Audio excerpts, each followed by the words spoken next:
When the Tootle pip rings, the market opens. Now it's our time to teach those humans about the 7 sins. This week on Schedule for Launch, join me, Zach Walsh, as I talk with Jerod Leupold and welcome back Will Lentz to talk about Jerod's game, Gbolin Market. Explore a Victorian setting with a totally unique system that exemplifies what it really means to be a goblin. We talk about game jams, switching from designer to producer, and collaboration.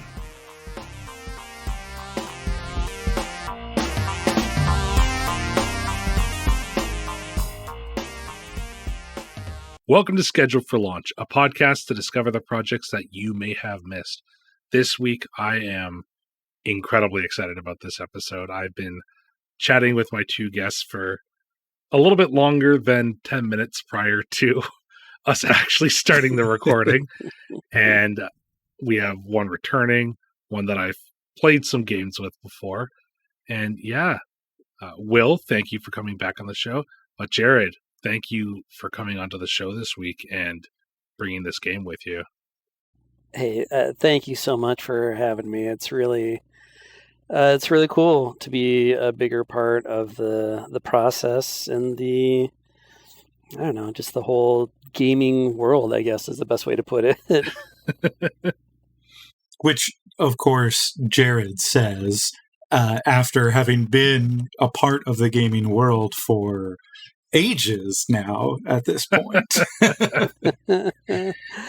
Not intended as a joke at your age. Just like, hey, you've been involved in stuff, man. Yeah, you've been around for a while. You've been busy, and that's kind of part of the reason I'm super excited to be talking about Gbolin Market with you. And a couple of you folks who are longtime listeners might recognize a keyword there. And yes, we're going to get to that, I promise. But before we really start diving into Gbolin Market and what it's all about, can you both give us a little description about who you are and a little bit about yourself? Yeah. Hey, I'm Will Lentz. I run Gameonomicon. Folks have probably already heard me on the show before talking about games like Warmer in the Winter, the Hallmark romance game, and Party First, the alt history communist horror game. So there's a ton more than that. Gameonomicon, check it out. And I'm Jerod Leupold. I'm making my first real big foray into the gaming world, but I've been involved with it for over 30 years. I've done some design and writing work for Gameonomicon, but currently I've started my own smaller company, Paroxysm by Design, and I do a lot of articles about Ashes Reborn, the card game, too. Okay. And which one's Ashes Reborn? That's the name of it. It got rebooted about a year and a half ago, maybe 2 years ago at this point. Okay. I had to Google it real fast. I recognize this one. I've seen it in game stores. I have not played it, but I'll check out your stuff. It's the card game with the dice, right? Mm-hmm. Okay. Yeah. Okay. Yeah. Just super exciting. And this is a really fun episode for me, audience, because it's kind of a full circle episode for Schedule for Launch, which I think is a lot of fun. And like I said, it goes kind of back to the Gbolin Game Jam that we had Weston and Vivian come on and talk about. And that kind of resulted in some of your first big design for a game, which I'm very excited to be talking about today, which is Gbolin Market. Should we kind of go over how you and I got talking? Because that's kind of a fun story in and of itself, eh? Yeah, that's a good idea. Yeah, do it. Because, one of the things I want to bring up is, so we got connected just talking, just kind of the blue, didn't really know each other yet, for doing a playtest of one of the adventures for Party First. And it was great. I had a lot of fun. Of course, it takes a lot longer to do one adventure than you think it's going to be. So Had to get together twice to finish the one adventure. But one thing I will always remember, and this is for you listeners, if you're ever in a horror-themed role-playing game with Zach, he will never, ever split up the party. No matter if you beg him, it's not going to happen. He's not going to do it. So I just want you guys to know that. I've gotten better at that. I love splitting up the party. But I didn't know how Party First worked, so I was scared of that system.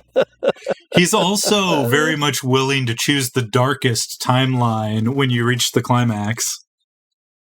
Yeah. That just made the most sense, honestly. I fully back that one. That's true. Pasha was such a fun character. I had so much fun with that. But yeah, it was just running through that playtesting, so we got to talk about it, and you brought up the Gbolin game jam.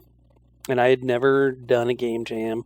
I knew that I was in a position to start writing games, and I knew I was really enjoying getting stuff, working with Will on Party First stuff, and also I wrote up a murder mystery story for another game that's in production right now. But yeah, we started talking about it, and I was like, yeah, I think I'll check it out. And that Gbolin game jam was my first game jam that I ever did. And that's actually how Goblin Market got started. It ended up being one of the easiest, breeziest things I've ever done, honestly. In 3 weeks, I think I just hammered out about 50 pages. And I had storylines, I had fun new systems, I had something that was really interesting to me. And it all started from just talking with you about that Goblin Game Jam. Yeah, and I think that there's a couple people who are listeners of this that are going to be really excited about that. But, Jerod, could we actually ask you now, what is Goblin Market? Oh, sure. Yeah, absolutely. It's my take on the trying to work with the 7 deadly sins in a role-playing atmosphere in a very fun way is basically how it started. So everything was Goblin themed, right? And I thought I had a system that I liked, and then Will actually posted something on his Discord for Gameonomicon, and he put actually the poem Goblin Market by Christina, I think it's Rossetti. Yes. And read the poem, and oh boy, there's a lot to unpack in that poem. There's a reason we talked about that a lot in my English classes in college. It was definitely very Victorian, talking about, the things that they were tempted with, but they never actually say what the temptations are, right? Just that they're becoming sickly because of these temptations. And I read that poem and I was like, oh, that's a pretty deep poem, but there's just no way that I could do anything like that for a role-playing game. That wouldn't want to touch those themes or anything.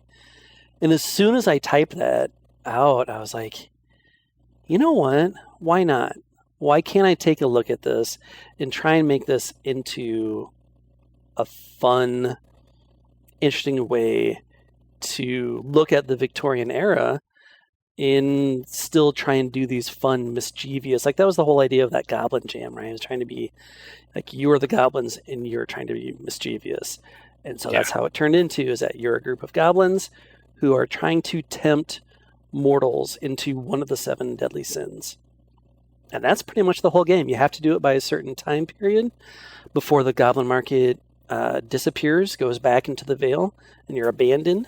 But yeah, it's supposed to be mischievous, have a lot of fun, and it's a weird kind of competitive, cooperative game. You're working together as a group to tempt these mortals, but at the same time, you want to be the goblin that does it, because you each have your own little goals as well. You can curse each other, and it turns into an interesting dynamic in the group, hopefully. Yeah. And I think that's something so important for us to talk about, really, because there's a lot of really cool inspirations for this.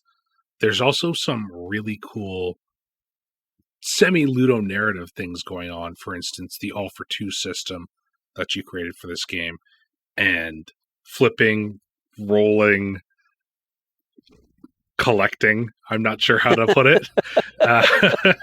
I really like bones in this game. Like, I think it's so much fun.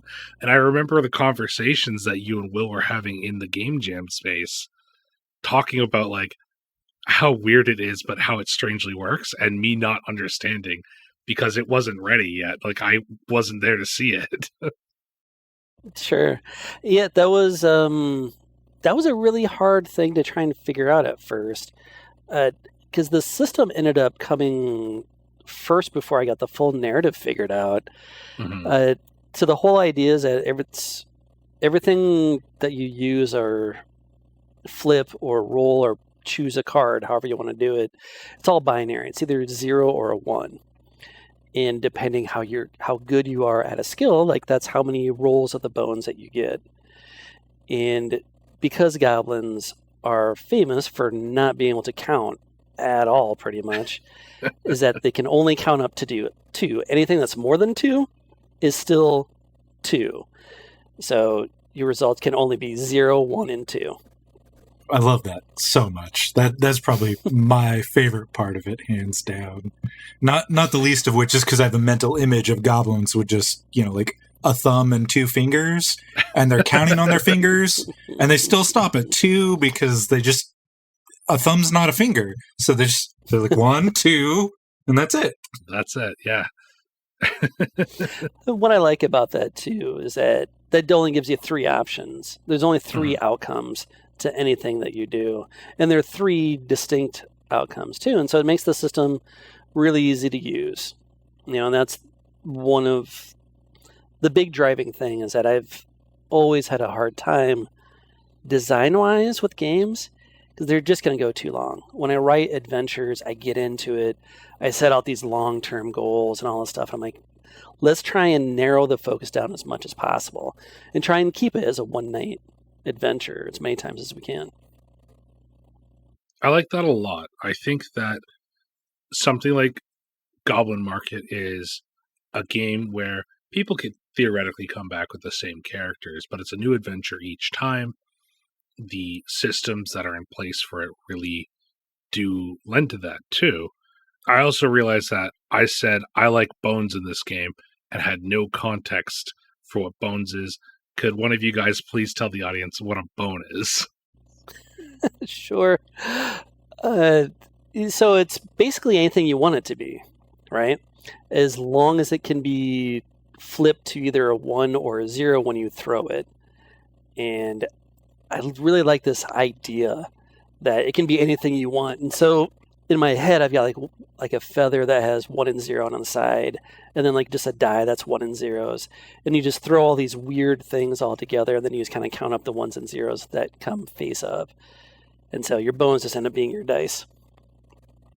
I do kind of love the thematic idea. I feel like the goblins in the world you've built here, Jerod, would maybe just collect this random assortment of pocket junk. Like they do have a feather and like a penny and for some reason a D12 and a rock that's shiny on one side and not on the other, and just like throw this random assortment of stuff. Like that's the mental image that your world has for me.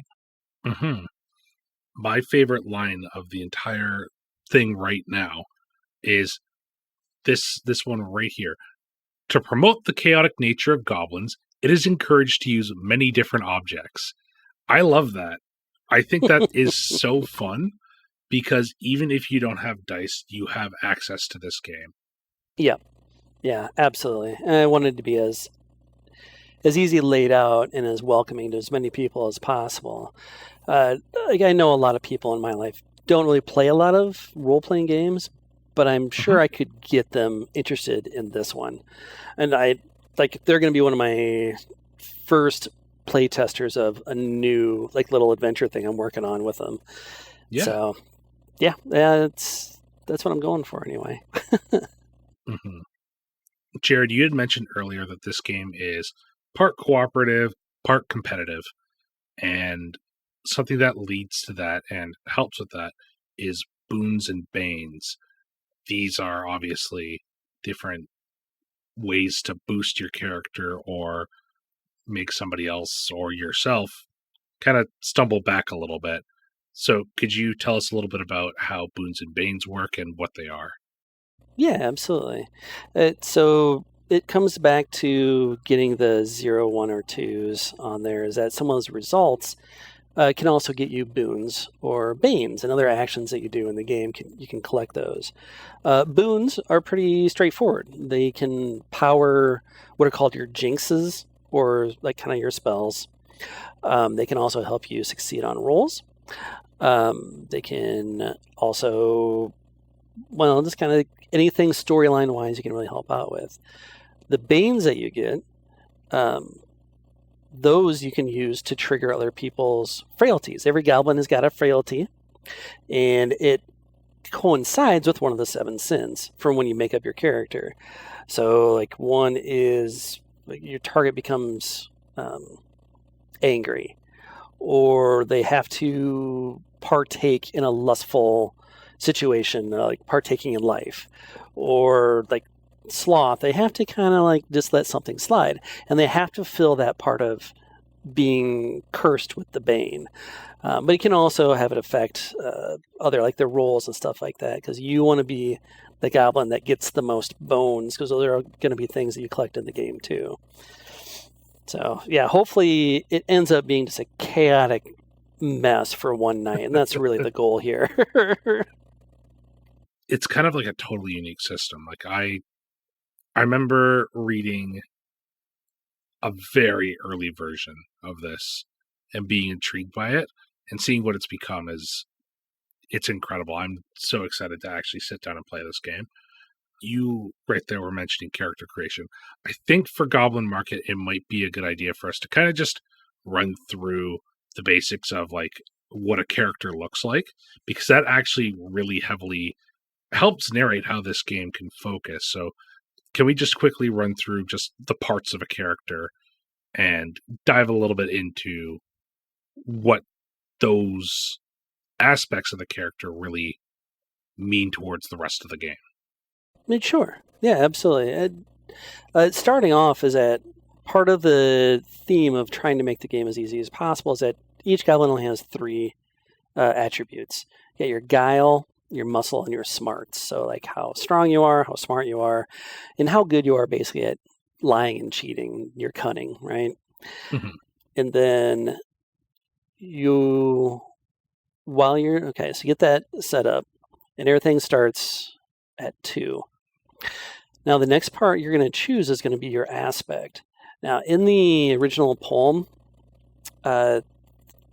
goblins are kind of half these little goblin creatures you picture in your head, and also half animal. So you choose one of those animals, and each one of those animals is actually going to be tied to a different jinx or a spell-like ability. And also gets tied to your frailty or whatever the 7th sin is. Like the rat is tied to gluttony, but it also has the ability to move from shadow to shadow for its spell-like ability. Once you've chosen that part, then you go on to your animus. And it's kind of like your archetype, like the prankster, the brute, the thief, the baker. And that just gives you ways to earn boons outside of the regular storyline ways. And then finally, you've got the impetus. That gives you like what your secret goals are, what your secret desires are, and also how you view the rest of the world. Like, do you actually want mortals to fail? Or do you want goblins to fail? Or you want them to succeed? And depending on what you choose there, all goes into a final stat on your sheet, which is basically like a humanity scale. You start right in the middle at Goblin, and through the choices that you make during the storyline, you'll either become more mortal-like or more bestial, like the animal side that you've chosen. And if you actually go too much, making too many, like, quote-unquote evil choices, or too many, quote-unquote good choices, you'll actually turn into a mortal, or you'll turn into that animal. And if either of those things happen, you can't play the game anymore. You're done. You're no longer a fun goblin. So making your character kind of sets you up for basically how this is going to run for the night for you. So this is really a game that's designed for one-shots more so, or like small games, I should say. Yeah, absolutely. And that's now that, of course, that being said, and how I said earlier, I can't stop trying to think of bigger and better things on there. I'm already working on campaign rules. Now that'll be something different, but can't help but expand. That sounds like the Jerod I know. Yeah. Yes. We're going to get into some of those things in just a little bit too, but we're going to focus on Goblin Market for just a little bit longer before we dig into you a bit, buddy. So one of the important things too about Goblin Market as well is the fact that there's only a limited amount of time before the market vanishes. How does that work? Yeah, absolutely. So there's only so many scenes that you could do during the game, because in the Goblin Market, in the middle of it is this giant, rickety, mystical clock tower. And every time you guys go out to do a scene, it will move the clock tower one step forward. It's called the Tootle pip and has 13 numbers on it. And once it strikes 13, the Goblin Market disappears. Now, unfortunately, it doesn't mean that you've got 13 scenes to get stuff done, because the clock is also measuring how much danger that the market is in. It's like if mortals will be able to find it, or if like the witches are causing problems, or if the fairies are being too mischievous to draw attention to the market. Is that if you fail bad enough, the clock will tick ahead faster. However, if you succeed or do certain missions, you can actually click that clock back a couple pips to try and finish out your main mission of tempting the mortals. But at the end of the day, you only have got, I would say, around 8 to 9 scenes to try and pull off everything that you want to do. I think that Goblin Market really hits its stride in making scenes accessible for players. You do have enemies and you have threats, but you don't need to engage with them in the same way that D&D does, because it's very heavily narrative. And something that you've done to ensure that even non-tabletop role-playing gamers will be able to join in on this is actually creating a very, very in-depth, very cool scene generator. What are some of the things that went into building the scene generator? This definitely goes back to the idea of just making a single shot adventure for one night. It gives you basically 5 scenes that you can do over and over again. And on most of those, the players can kind of choose how they want those to end. Now, once you start getting into some of the side missions on there, is that to start off the scene, is that the players as the goblins have to have a squabble. And that's deciding who is going to lead and also choose what scene you're going to do. So after they decide how the squabble wins, and you can do that by gambling, you can do that by, I don't know, however you want to do it, even fighting or however it is. So once that's chosen, then the leader of the goblins will choose the scene. And the scene ranges from trying to figure out secrets about the mortals that you're trying to tempt.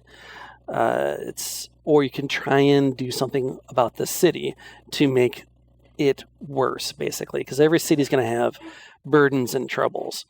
And so all those troubles and burdens make it easier for different temptations to happen within that city. So like one of them is that you can switch a baby with a changeling. That's a side mission. And that'll actually help build in one of the different sins to make it people more paranoid about what's going on in the world. You can also, in a scene, you can summon up Springjack, or even call the city guard if you need to. And all those things are, you only have got like 5 to 8 choices of all these different scenes. They all, once they end, they all have a specific goal. Once they end, then you kind of reboot it. And you go back to the Goblin Market. While you're at the Goblin Market, you've got like 4 scenes there that you can choose, like get an item, trade with someone else, heal up, trying to figure out secrets about each other. Like that's all something. So it's 2 parts. You go to the market, and then you can go back out into the city. And you start all over by picking, like I'm narrowing down the scenes that you can choose on purpose. Because I want it to be narrative heavy with 3 different outcomes on each scene to try and really push forward the role-playing experience, to make it as easy as possible, and to really get a full role-playing experience, because I do expect there to be a lot of chaos. So. It builds out in a very fun way, like, and just even like the titles for some of them. Like, I'm a big fan of the differences between, I don't know, something like running a hunt versus a bicycle built for 3. There's like a level of humor and very like intentional poking towards like the tones of these settings. Like, you kind of know what you're getting into before you even dive deep into that. And with 5 choices, you'll probably get a chance to play every single scene at least once, which is really exciting for players who may want to do something at a specific time. Yeah, absolutely. I wanted to get the whole theme running through the whole adventure. Like, I love the Tootle pip is one of my favorite phrases. I'll be actually coming out with a little 1-page RPG that really delves more into the tone of what the game feels like. I think probably my favorite scene that I put together was the Hard Knock Life, where you can summon beggars if you have to. And it's all about the idea of gluttony and greed. I think that's one of my favorite things that I got put together. So, yeah, it was a ton of fun to put together. And I really hope that fun really pushes over into what the people are playing with as well. Because like even getting into the Victorian ideas, that you're right with the conflicts with things, you can fight them or you can outwit them, or you don't even have to have them be involved at all either. I just wanted to make it as fun as possible. Jerod, one of the things that you had actually mentioned before we really started to dive into this and talked was ensuring that we talked about humanities and tones for this game, because working with 7 Deadly Sins, it's a little bit of a darker concept, but can you talk about how humanities really focus in on that and how you can tone shift this game so it might not be quite as dark for people who aren't looking for that experience? 100%. And I don't want to tell people how to play the game, right? You can make it as dark as you want. You can make it as light as you want. And that's part of why I put in the humanities scale on there. So in like one of the troubles, like the Beggar's Banquet, or let's say switching out one of the babies on there, that's switching out a child for a changeling, is that when you, let's say successfully, you figure out your little heist, that you go out the city and you switch out with a changeling. Now, it's at that point in time that you as the lead goblin can choose who are you doing this to and why are you doing this. So you could be choosing like, well, I'm actually taking this child actually is in the slums and actually will have a better life. I'm going to change it out with another family over here. And changelings love the squalor, and so they're going to have a great life there. But then we're going to take this child and give it maybe a little bit better life over here. And that'll actually end up being like a good thing to be able to put up on your humanities. Now, if you want to go the other way, where it's a lot more goblin-y, that's absolutely fine too. But yeah, you're absolutely right. Working with the 7 sins, and that's something, like that's how it all started, right? I wanted to try to make this a very easy way to deal with it. And that's why the Victorian era ended up being the perfect setting for it.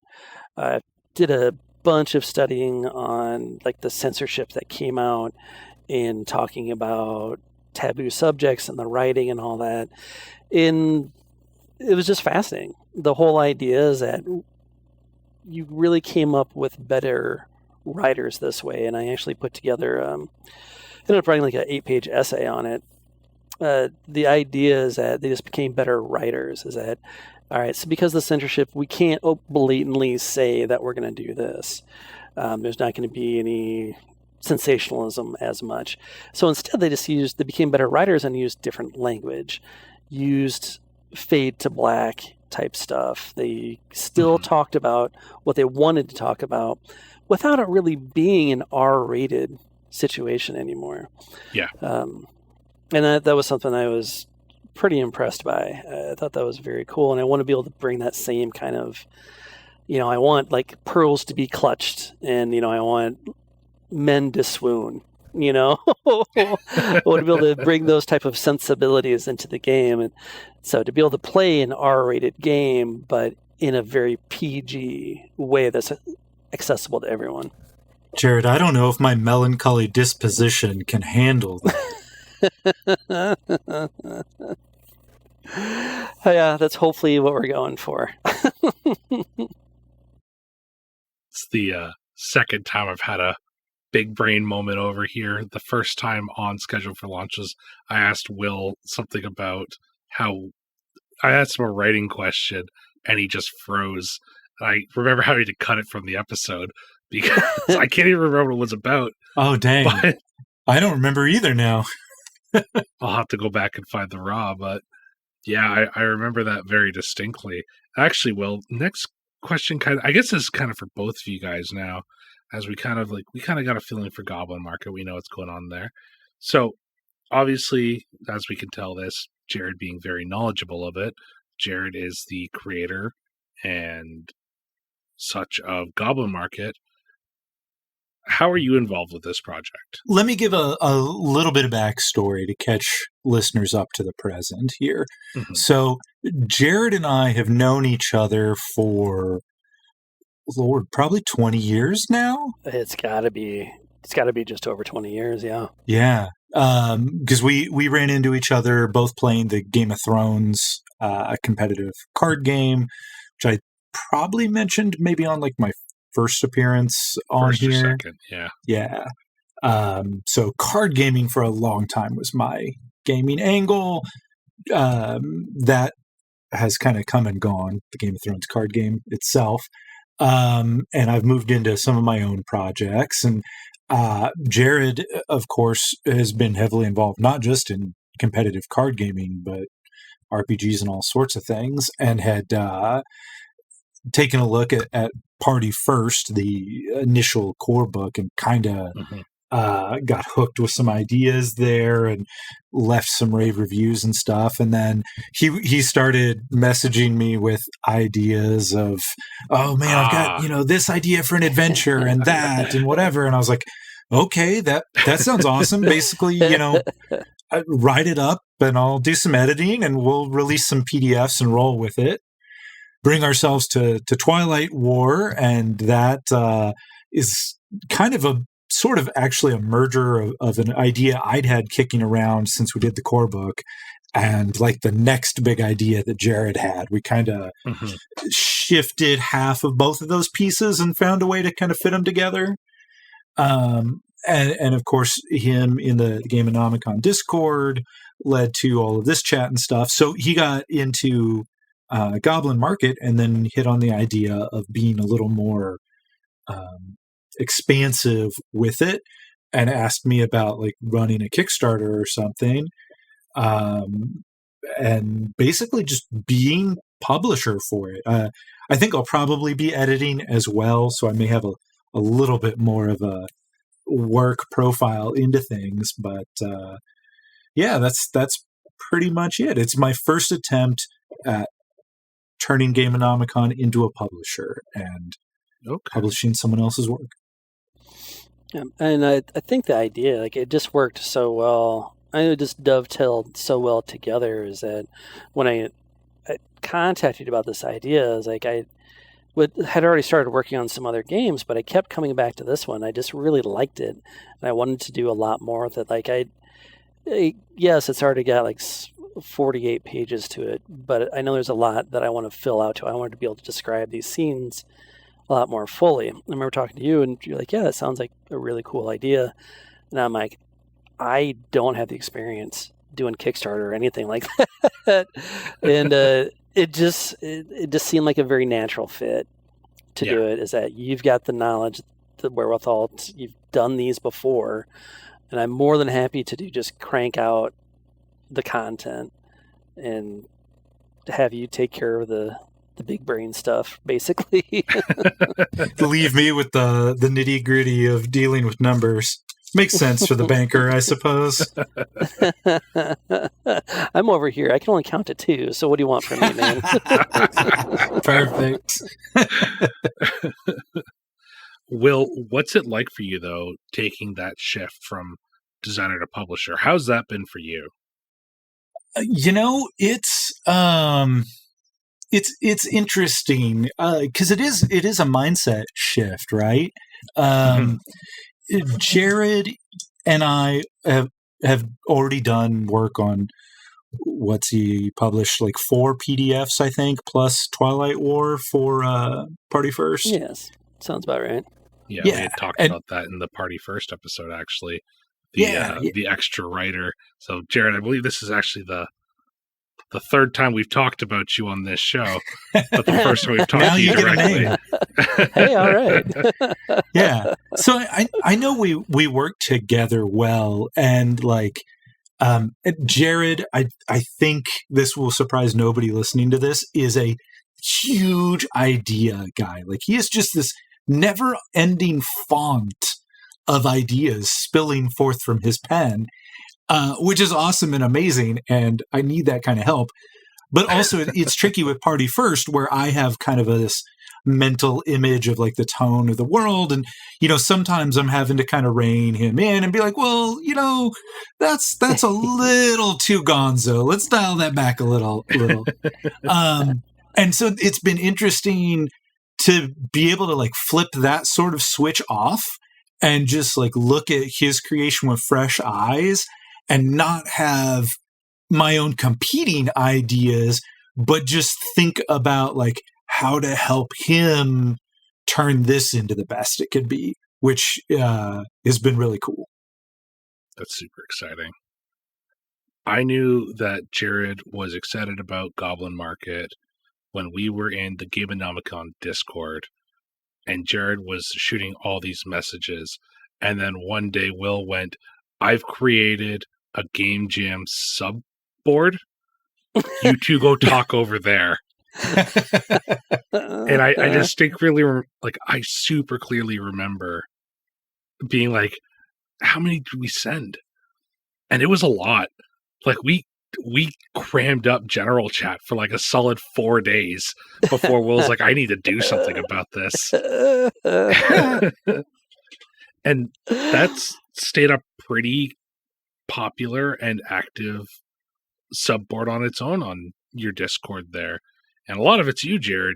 So what is your love with game jams? What about them is it that made you kind of like swan dive so hard into this love for them?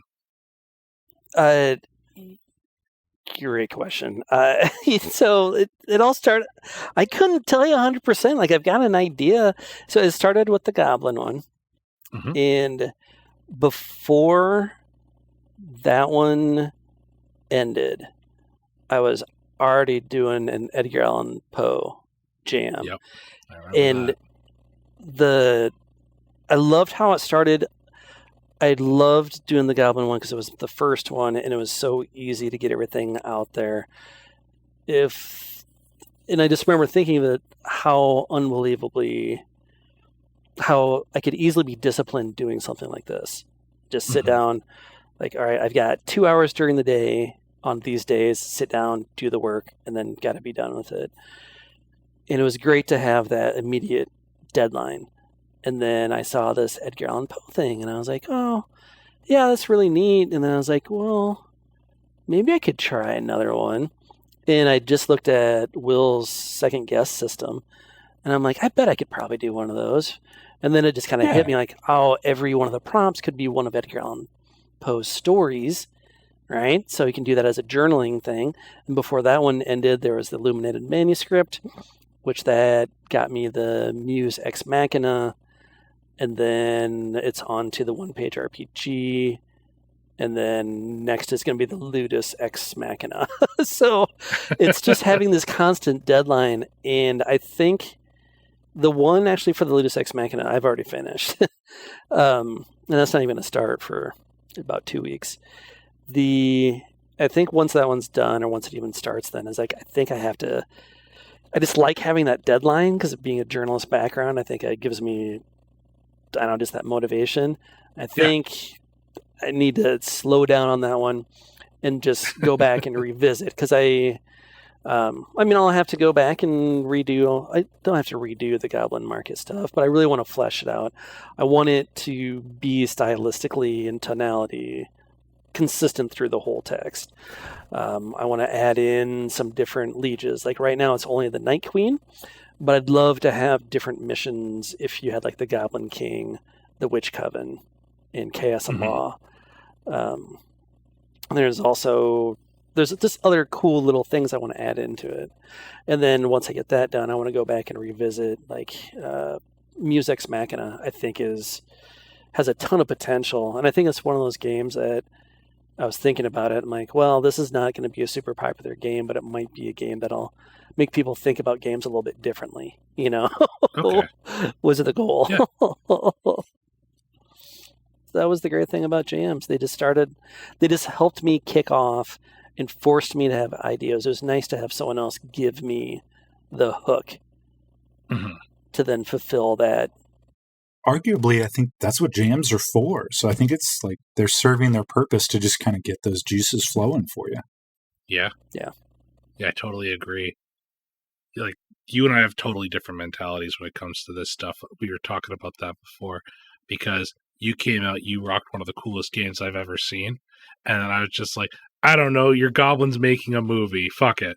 It was so cute. I've actually got it right here. I really like the idea of life above humans' life above dirt. There, you got the different settings. People should check it out, because what I think one of the things that's a little bit like, this is kind of a big game. Like, it's not just 4 or 5 pages. This thing's like 10 to 12. You can tell you put work into it and some good thought. Like, and plus the tone that you put in there really helps pull out the office feel to it. But you got ones instead. Yeah.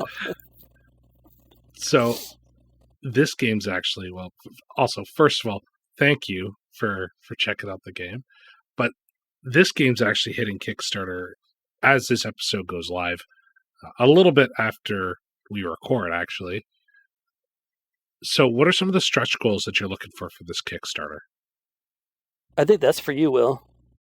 Okay. Yeah. Well, so one of the stretch goals we're looking at is a Goblin Tarot deck that Jerod has.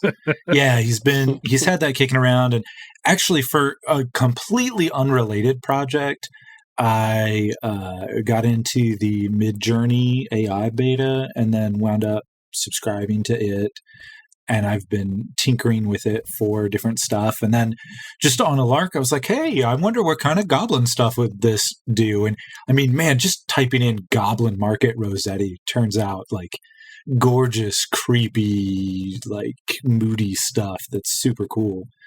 So we played around with a little bit of different stuff, and I think I've been learning a lot more about how to prompt the AI. So I think we're going to try to AI generate that whole tarot deck. So that's why if folks are looking at the stretch goal amounts, that is lower than you might expect for the amount of art needed. We're gonna get experimental with this, but from some of our kind of like test subjects, I think it's gonna be really cool.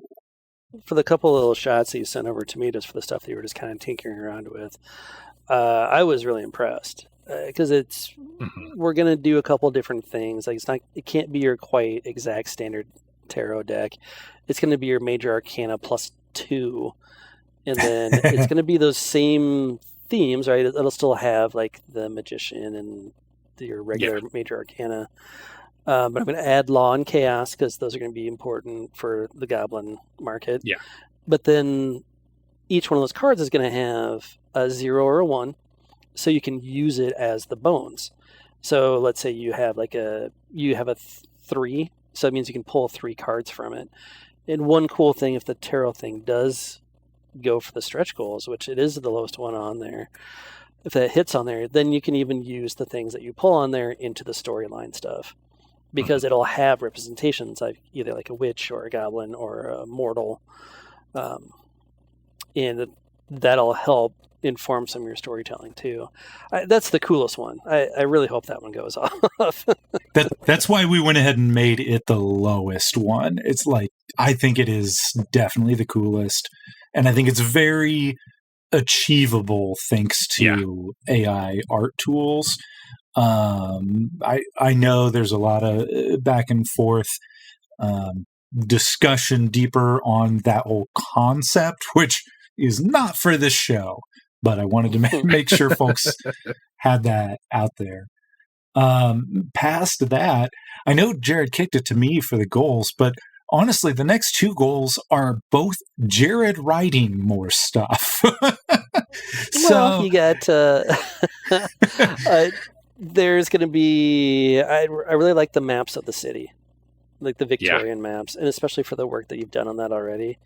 I apologize. I did actually forget we added that. My apologies. It's gorgeous. You're letting me use that art for that 1-page RPG just to give people an idea of what it looks like, and it is. Those maps are awesome. But then the middle stretch goal on there is the one that's going to be the most daunting to me. Very doable, but it'll add easily between 10 and 12 more pages. Is that so? In this world, fairies and witches and goblins, they all work together, kind of, in a kind of a loose alliance. So if we hit a certain stretch on there, is that you can also, as a playable character, you can be a fairy or a witch as well as a goblin. So that'll bring a lot more different options. And I've already got a kind of a decent idea of what we're looking for the fairies, at least, which is what might be a little bit tougher for me to get my head around it. But it also gives me really neat ideas to work with the different jinxes and the different attributes. Like the goblins are just the total chaos, right? And so then the fairies can be a little bit more about the jinxes, the spells and whatnot, and the witches will be a little bit more about the secrets and like being the oracles. And especially if you get the tarot deck, I want them to work a lot more with that if that becomes an option. So, which it would be because it's after the tarot deck expansion. So that would work perfectly, right? That's the idea anyway.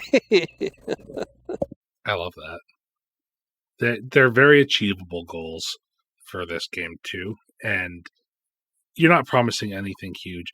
And if you want to hear more about Midjourney, you can actually hear a lot about Midjourney in the episode that came out just prior to this one, because myself and Joel, the episode coming out tomorrow as we record this has a decent little conversation about Midjourney, because my guest was 19 years old and can't afford art. That's like the same way that bigger people could.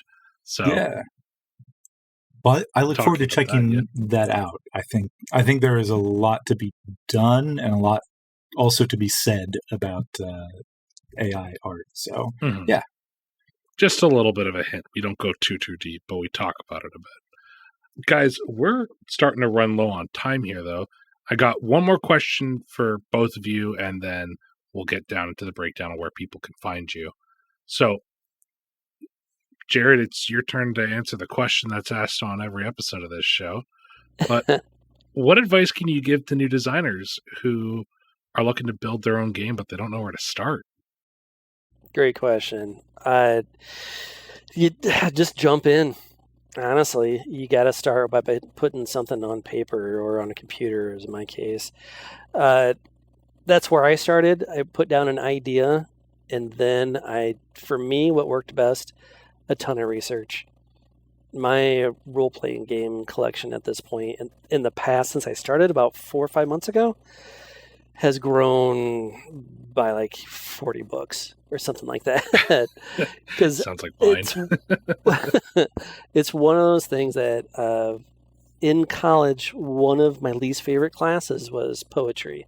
Not that I hate poetry, it's just me and the professor, we just didn't get along. Yeah. But they said one of the truer things I've ever heard, and that is you can't break the rules until you know what the rules are. Mm-hmm. And that one really resonated with me, is that sure, you can go and just do stuff kind of willy-nilly and you might get lucky and it might sound good and work really well. But if you're breaking rules on purpose, you need to be informed about it, because those are the things that will inform the rest of the people about what your game is going to be like. And that was my best advice I ever got. That's good advice. I like it.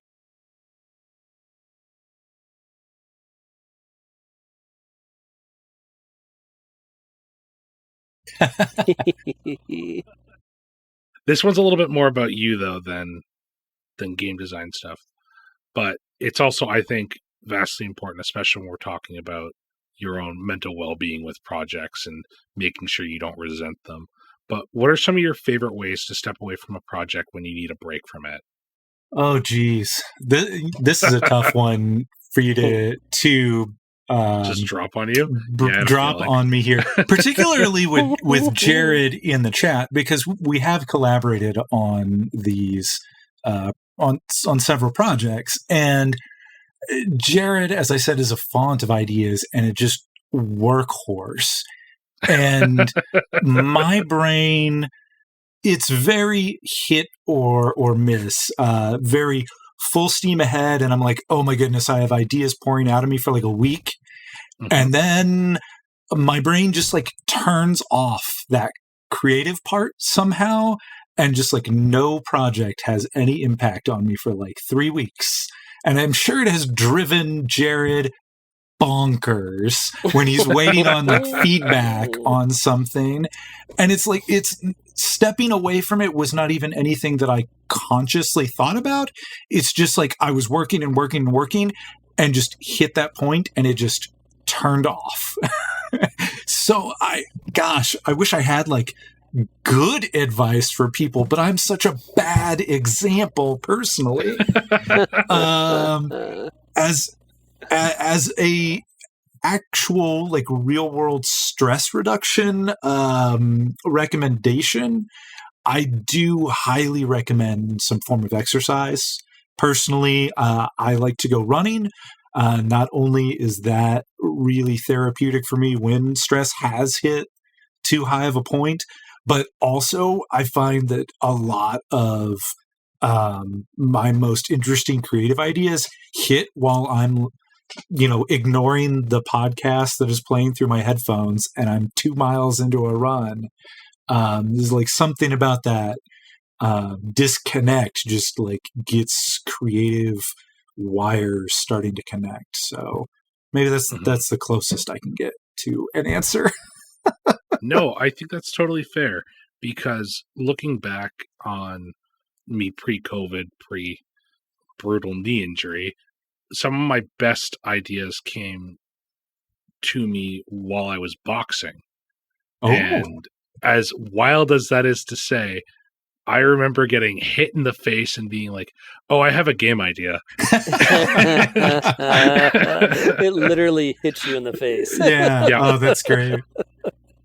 Last question of the night, though, and we're going to start with you on this one, though. Well, where can people find out more about you and Gameonomicon stuff? Yeah, of course, there's Gameonomicon.com. You can find us at Facebook /Gameonomicon. Twitter is probably the most active that I am as far as social media for the company. That one is _Gameonomicon. I'm in several Discord servers. We've got a Discord server. Granted, it's much harder to just rattle off a link to that over the air. But I think you can check us out many of those places. Of course, Itch and Drive-Thru as well. And for everyone wondering how in the world to spell Gameonomicon, it's like the Necronomicon, the Book of the Dead. You just drop necro for death and you insert game. So Gameonomicon. There you go. It sounded really witty when I thought it up. And Jerod, where can people find out more about you and Gbolin Market?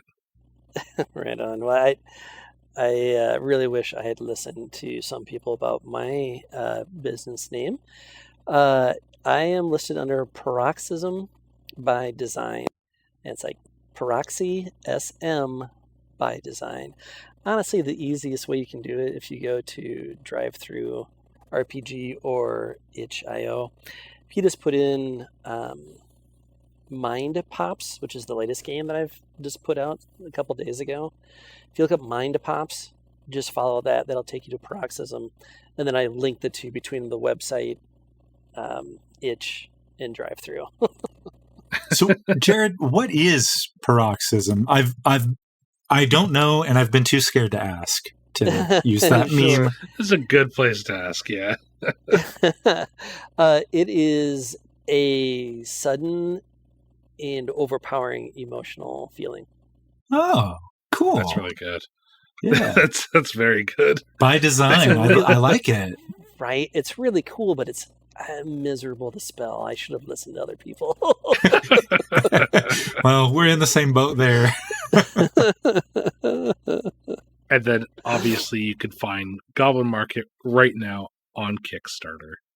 Yeah. Oh, easy. We did set up an easy bit.ly link for that. So that's bit.ly/Gbolin Market. Just make sure you capitalize the G for Goblin and the M for Market. Take you right there. As always, audience, those links are going to be in the description down below. Go check out Gbolin Market and go follow Will and Gameonomicon and Paroxysm by Design, because they're all rad, and I'm looking so forward to seeing how this game changes and how it evolves. Will, Jerod, thank you so much for coming out to the show this week. It was a great time. Yeah. Zach, thank you so much for doing this. Your input, I just had a conversation with someone about people having reach, and I think you've done a really good job here. Your reach within the, I don't know if you call them micro games or the indie games, has been fantastic. So thanks so much for doing what you do. I absolutely love it. I just want more people to play things that aren't D&D all the time. I like D&D. I just like other things too. Yeah. Well, you're putting in the work, man. So thank you. And audience, thank you so much for listening. Jerod and Gbolin Market are scheduled to launch really soon. Go and support it. And let's go get some really cool tarot cards set up, because I want to see the tarot cards. Until next week, though, take care of yourselves. Have a wonderful night. We'll see you on the next one. Bye. Thank you so much to Jerod and Will for joining us on the show this week. I have fortunately already had the chance to look at some of Gbolin Market, and, since I was part of that game jam, it's honestly one of the best intro to TT RPGs I have ever seen, especially if your friends are a little bit too nervous to jump in the more intense games. Go support it on Kickstarter and let us know what you think somewhere on the internet.